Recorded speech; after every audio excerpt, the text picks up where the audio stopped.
नमस्कार मंडळी, मी अक्षय कोरवार आपलं यूट्यूब चॅनलवरती स्वागत करतो. आजचा विषय आहे नागपंचमी का साजरी करतात. श्रावण महिना पावसाचा, भक्तीचा आणि सणांचा, आणि याच महिन्यात येतो एक अनोखा सण नागपंचमी. पण सापांची पूजा का करतात, यामागे नेमकं कारण काय आहे? भारतीय संस्कृतीत सापांना केवळ जीव नाही तर देव मानलं गेलं आहे. भगवान शंकराच्या गळ्यातील नाग किंवा विष्णूंच्या शेषनागाचं अस्तित्व हे त्याचं महत्त्व दाखवतं.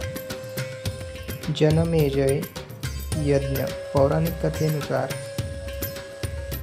एक पौराणिक कथा सांगते, राजा जनमेजय आपल्या वडिलांचा बदला घेण्यासाठी सर्व सापांचा यज्ञ सुरू करतो. तेव्हा आस्तिक ऋषी त्याला थांबवतात आणि तेव्हापासून पंचमी तिथीला सापांची पूजा केली जाते.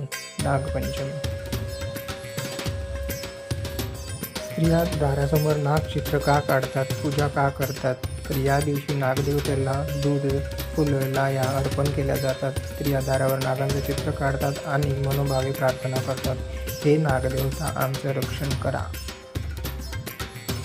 पण सणाचा अर्थ केवळ पूजा नाही, ही वेळ आहे सापांबद्दलचा आदर व्यक्त करण्याची. त्यांना पकडणं, दूध जबरदस्तीनं पाजणं हे चुकीचं आहे. सापही निसर्गाचं एक महत्त्वाचं चक्र आहेत.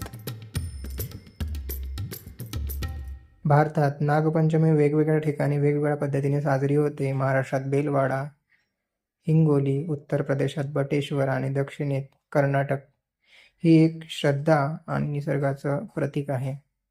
या नागपंचमीला श्रद्धेने पूजा करूया, पण सापाचं संरक्षणही करूया.